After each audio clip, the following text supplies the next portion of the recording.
I'm here at Performance Marketing Insights Europe with Amit Kotecha of Quantcast. Amit, we know programmatic surged in the last year. What do you think is behind that driving growth?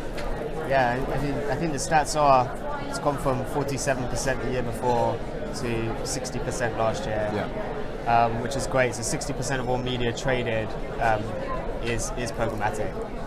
Traded, and I think the main reason for that is because we've done a really great job actually as an industry of just educating the market. I remember when I started looking at programmatic 5 or 6 years ago, we all felt that it was going to be 10 years before this happens. It's actually happened a lot quicker than we expected. So with all that very rapid growth, have there been any teething problems so far? Yeah, I think one of the biggest teething problems is actually around education. So the media buyers in particular and sellers have had to learn how to buy and sell again. And it's because we're buying and selling in a very different way now than we did about 6 years ago. So education has been the key. There's been a bit of a skills gap in the industry, which I think is being addressed now. But I still think there's a long way to go there. Okay, so it's easy to think of programmatic as a one-size-fits-all approach, isn't it? Is that the case or not? Yeah, I think a lot of people have thought of it that way.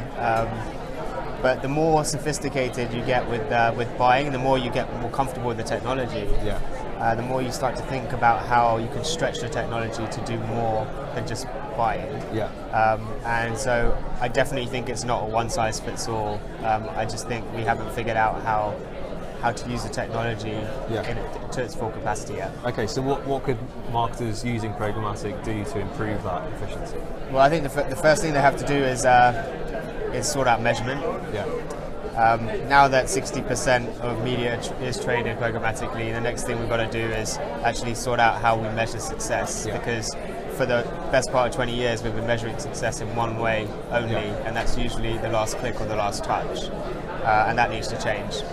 So that we can actually show true returns to advertisers and start to measure new customers. Okay, so with that in mind, what do you think will be the next kind of, I don't know, industry trends that we'll see within that programmatic sector over the next 12 months?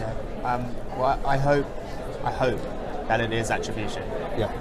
There's been a lot of movement in the attribution space, lots of acquisitions, lots of mergers, lots of investment that's been put into attribution. Over the next few years, and I think we're right at the beginning of it, over the next few years I'm hoping that we start to move towards a better attribution solution for every advertiser, and stop being so prescriptive and actually thinking that one solution is the right solution for every campaign, because advertising is not as simple as that. Okay, so what was Quantcast as a company, what have you got planned for the next 6 months? I think our biggest opportunity, I think, as Quantcast is we now have a set of products that deliver across the entire purchase funnel, so both brand and performance advertising. And if you look at traditionally what display's been about, it's been about performance only. And we strongly believe that if you deliver brand and performance advertising together, you see better returns over a longer period of time. And we now have a set of products that are able to deliver that on pretty much any channel, channel agnostic now. Okay, so just finally, let's wrap up with one very quick piece of advice to anyone looking to start programmatic. How would you suggest they start? So the one piece of advice is make sure you ask as many questions as possible, because it's okay to admit that you don't understand something. But most importantly, make sure that you're measuring your campaigns not just with one touch point. In particular, please don't measure your campaign with just clicks. Because you'll probably end up seeing a very good short-term success, but not very good long-term success. So start to measure more than one touch point. Perfect. Well, thank you very much, Amit. Cheers. Thanks very much.